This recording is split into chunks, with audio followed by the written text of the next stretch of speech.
काल अगदी संतापजनक आणि नीच प्रकार गिरनार येथील गोरक्षनाथांच्या स्थानावर झाला।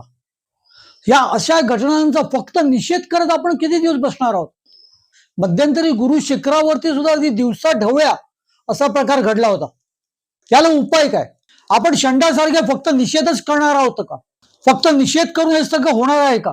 इतर धर्मियांच्या स्थानावर असं का घडत नाही? भक्तगण त्यांचा एक वचक त्यांनी ठेवलेला असतो। त्यांच्या धार्मिक स्थळावरती असं कधी घडूच शकत नाही, कारण ते फक्त निषेध वगैरे करत नाहीत। आपण याचा विचार करायला पाहिजे। आपल्या घरात उद्या जर कोण घुसलं तर आपण असे फक्त निषेधच करत बसणार आहोत का? मग ते स्थान जिथे आपण हात पसरतो ते स्थान आपल्या घरासारखं नाही आहे का? आता मात्र जागं व्हायला पाहिजे। आपल्या पवित्र स्थानांवरती कोणाची अशी वाकडी नजर सुद्धा गेली नाही पाहिजे। साधा विचार जरी डोक्यात आला तरी त्यांचे हातपाय लटपटायला पाहिजे, इतका आपला वचक पाहिजे।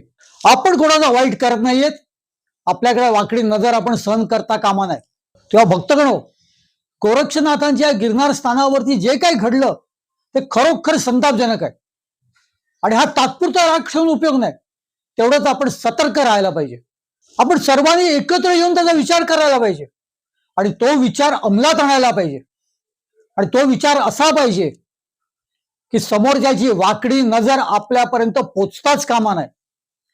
अशी घाणेरडा विचार त्यांच्या मनात जरी आला तरी त्यांची पतलून ओली झाली पाहिजे।